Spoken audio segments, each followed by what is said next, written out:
नमस्कार दोस्तों, मैं हूं नीलांबुज पांडे। आप देख रहे हैं पीवीबी इन्वेस्टेड यूट्यूब चैनल।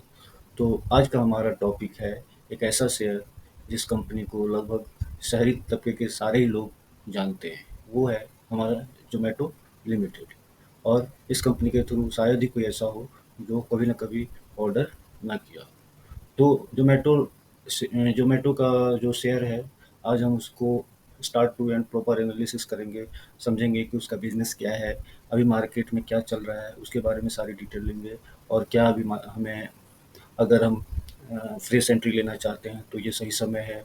और अगर ऑलरेडी इस स्टॉक में बने हुए हैं तो आगे का इसका क्या व्यू हो सकता है। अगर हम शॉर्ट टर्म के लिए इन्वेस्टेड हैं तो उसमें हमें क्या करना चाहिए, और अगर हमारा लॉन्ग टर्म का व्यू है तो हमें क्या करना चाहिए। तो वन बाय वन हम उसका फंडामेंटल एनालिसिस भी करेंगे, साथ ही साथ अभी टेक्निकल एनालिसिस करके ये देखेंगे कि आने वाले समय में ये हमारा क्या चल रहा है इस स्टॉक के बारे में। तो चलिए स्टार्ट करते हैं इस वीडियो को। वीडियो को स्टार्ट करने से पहले आप लोगों से रिक्वेस्ट है कि अगर अभी तक आप लोगों ने इस चैनल को सब्सक्राइब नहीं किया है तो प्लीज़ सब्सक्राइब कर लीजिए और बेल आइकन दबा लीजिए, ताकि कोई भी वीडियो कर हमारे द्वारा डाला जाए तो उसका नोटिफिकेशन आपको मिलता रहे। और लाइक कीजिए, शेयर कीजिए। तो चलिए स्टार्ट करते हैं वीडियो को और देखते हैं ज़ोमैटो शेयर के बारे में और कि क्या चल रहा है अभी मार्केट में। तो सबसे पहले ज़ोमैटो शेयर, जो ज़ोमैटो कंपनी है वो करती क्या है उसको समझना होगा। कोई भी इन्वेस्टमेंट अगर हम लॉन्ग टर्म के लिए ले रहे हैं तो उस हिसाब से हमें उस कंपनी का बिजनेस तो ज़रूर समझना पड़ेगा। तो ज़ोमैटो एक तरीके की ऑनलाइन प्लेटफॉर्म प्रोवाइड करता है जहाँ रेस्टोरेंट और फूड डिलीवरी से रिलेटेड काम ये करती है, सर्विस प्रोवाइड करती है। तो बेसिकली ये 2010 में बना है और ये online food service platform provide करता है एंड फूड डिलीवरी का काम करता है। ठीक है। दिसंबर 31 दिसंबर 2020 को ज़ोमैटो है established and strong footprint of 23 countries में इसका लगभग 1,31,233 एक्टिव फूड डिलीवरी रेस्टोरेंट हैं, जो 1,61,637 एक्टिव हैं। इसके लगभग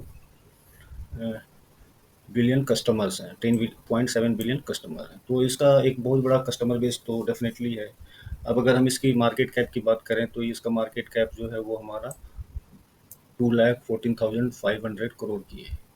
अभी करंट प्राइस इसका 243 रुपीज़ पे चल रहा है। जो इसका हाईएस्ट है वो 281 है और लोएस्ट जो है वो 96.5 है।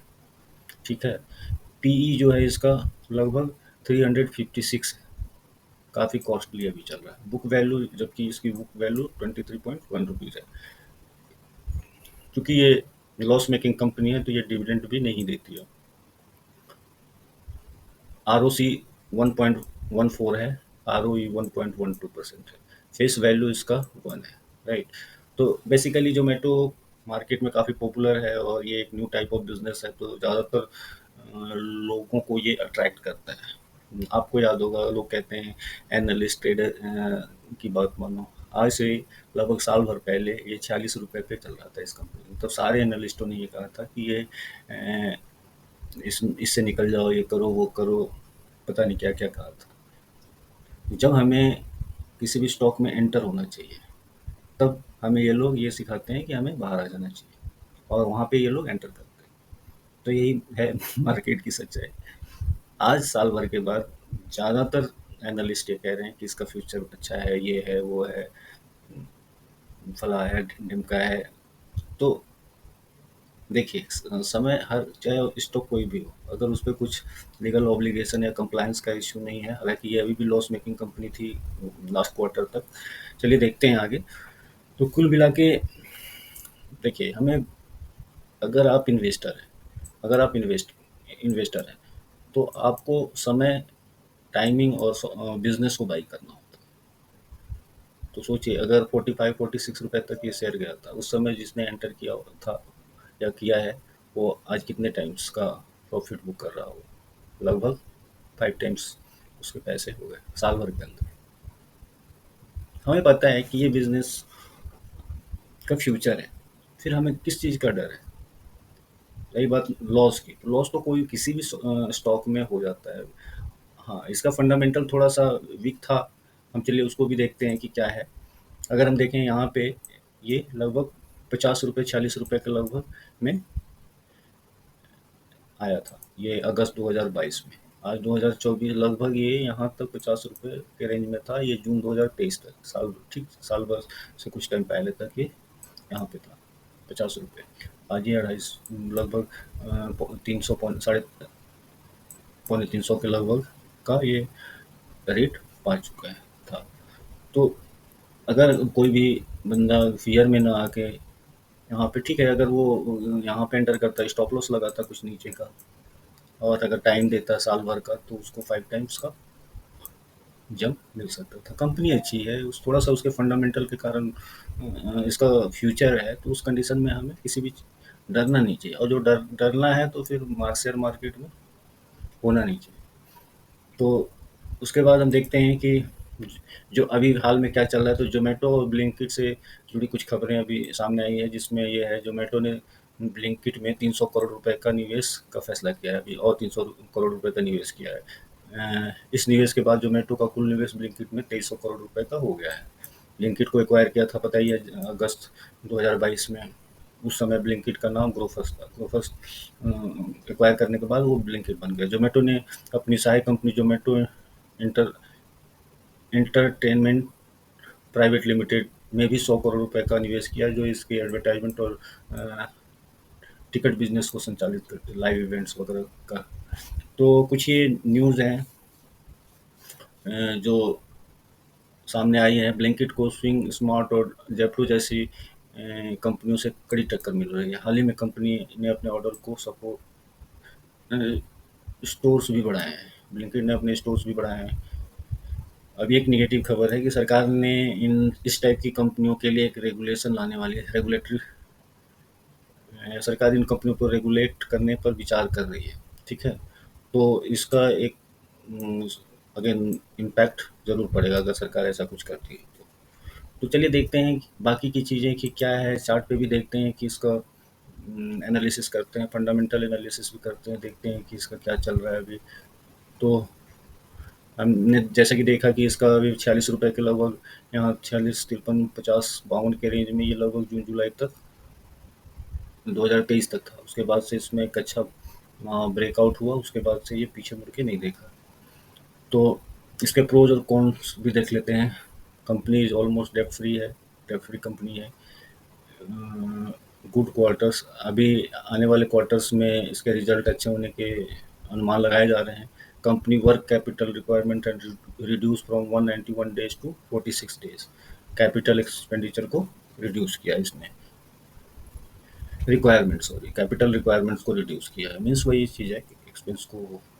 और कॉन्स में क्या है कि stock trading 10 times in book value, जैसा कि हमने बुक वैल्यू में डिस्कस किया था कि इसकी बुक वैल्यू 23, और ये 10 टाइम से भी ज़्यादा अभी इंट्रेंसिक वैल्यू, बुक वैल्यू से 10 टाइम्स ज़्यादा पे काम कर रही है। कंपनी है low return in equity over last 3 years, -4.8% का इसका इक्विटी ऑन रिटर्न्स है।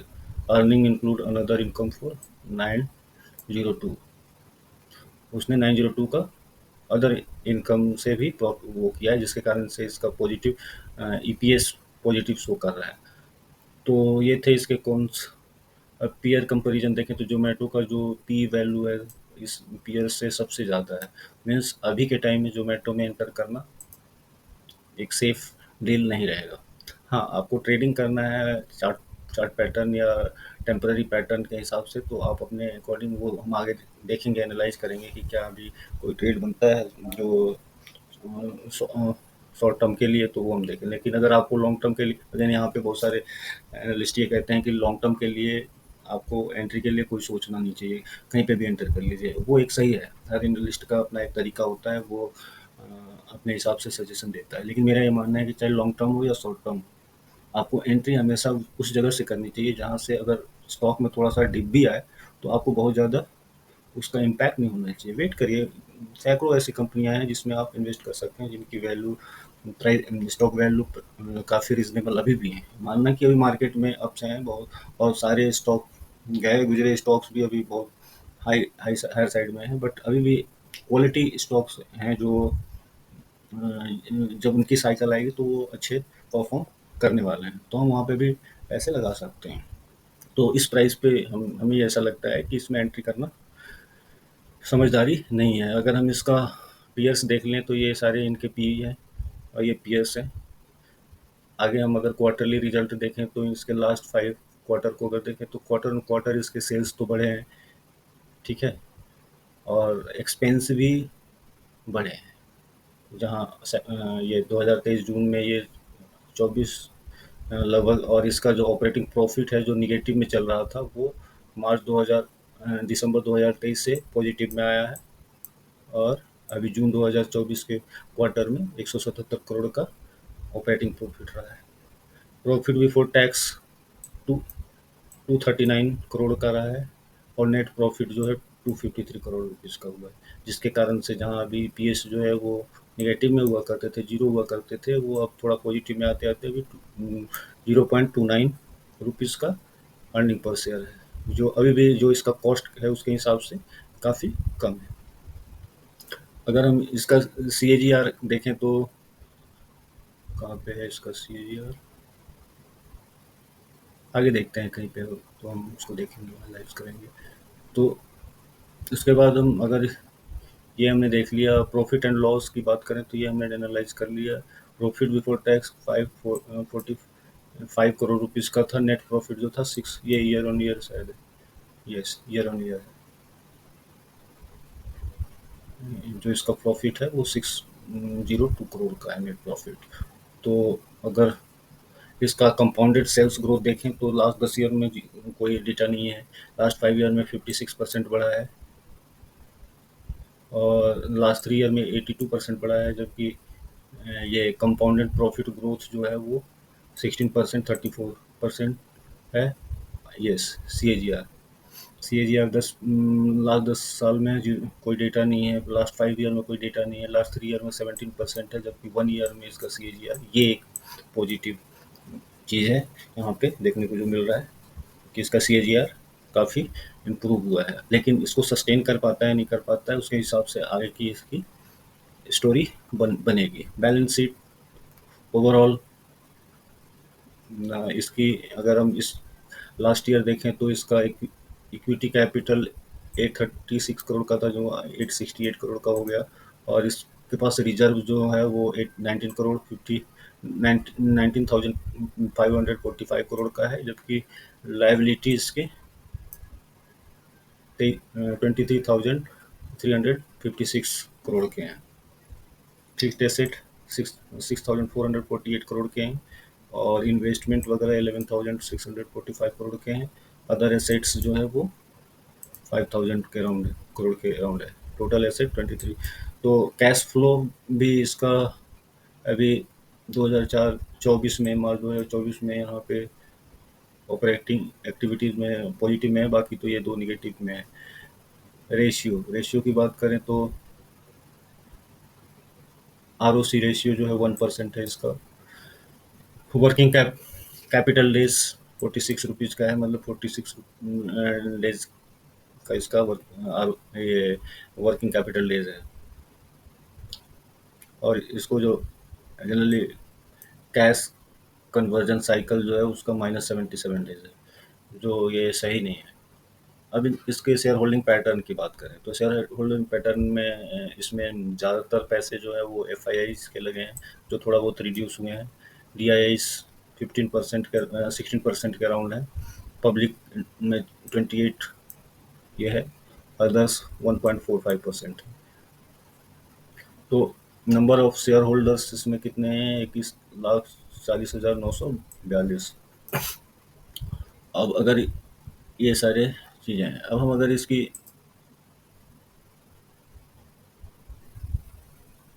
टेक्निकल अगर एनालिस्ट चार्ट पैटर्न देखें तो चार्ट पैटर्न पे अभी एक लगभग 2% का आज के डेट में स्टॉक करेक्ट हुआ है। अब एक बियरिश एनएसईडी का बियरिश क्रॉस ओवर का इंडिकेशन है। अगर ये बियरिश क्रॉस ओवर होता है तो थोड़ा सा करेक्ट होगा, ये 216 तक भी आ सकता है। और अगर मेरे से अगर आप राय लेना चाहते हैं, अगेन मेरा कोई इस स्टॉक में इन्वेस्टमेंट का रिकमेंडेशन नहीं है। यह वीडियो सिर्फ और सिर्फ एजुकेशनल पर्पज से बनाया जा रहा है। अगर आपको किसी भी स्टॉक इस स्टॉक में या किसी भी स्टॉक में इन्वेस्ट करना है तो अपना खुद का रिसर्च करें। मेरा काम है चीज़ों को एनालाइज करके आपको समझाना, बाकी डिसीजन आपका है। आप खुद से अपना एनालाइज करें और या अपने फाइनेंशियल एडवाइज़र से संपर्क करें। अगर कोई हेल्प मेरे से चाहिए होगा तो आप डेफिनेटली मुझे कॉन्टैक्ट कर सकते हैं, लेकिन मेरा कोई रिकमेंडेशन नहीं है। ये हमारा मेरा डिस्क्लेमर है। तो आगे अगर हम बात करें तो ये एक बेरिश पैटर्न दिख रहा है मुझे, क्योंकि ये जो एक बना है उसके नीचे ये बन रहा है, ये एक बेरिश चार्ट पैटर्न दिखा रहा है यहाँ पे। अगर ये इसको तोड़ता है तो अगर ये जो मूविंग एवरेज है इसका, इसको ये अगर तोड़ देता है तो फिर ये लगभग 150 के रेंज में भी आ सकता है। तो यहाँ पे थोड़ा सा इसको ये अराउंड 175 या 180 के रेंज में इसको एक सपोर्ट मिल सकता है। अगर उसको भी तोड़ता है तो वो 150 तक आ सकता है। लेकिन अगर ये मूविंग एवरेज से ऊपर से यहाँ से सपोर्ट लेता है तो फिर हम इधर कोई एंट्री करेंगे और एक स्टॉप लॉस छोटा सा लगा सकते हैं अगर शॉर्ट टर्म ट्रेडिंग के लिए। लेकिन अगर लॉन्ग टर्म ट्रेडिंग के नज़रिए से देखें तो इसमें हमें वेट करना चाहिए कूल डाउन होने का। काफ़ी ऑलरेडी ये स्टॉक काफ़ी रैली कर चुका है, अब ये सेटल डाउन होगा। हो सकता है मे बी ना भी हो, क्योंकि देखो मार्केट में कुछ भी कहना 100% सही नहीं होता। तो ये दोनों ही ऑप्शन हैं। लेकिन अगर आप वाकई में लॉन्ग टर्म के लिए इसमें सोच रहे हैं और अच्छा रिटर्न चाहते हैं तो आप इंतज़ार कीजिए 100 के रेंज में या 100 के रेंज में या 150 के रेंज में भी कुछ 150 के रेंज में आने पे आप एक एंट्री ले सकते हैं, बट पूरे इन्वेस्ट इसमें ना करें।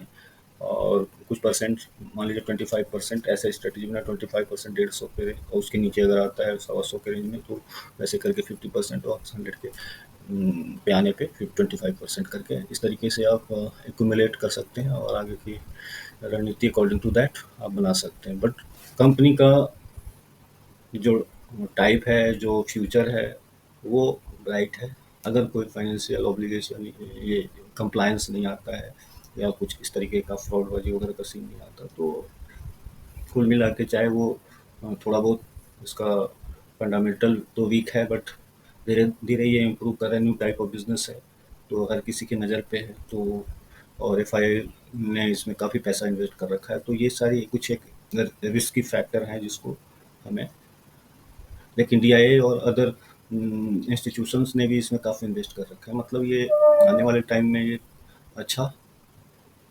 मल्टीबैगर स्टॉक बन सकता है।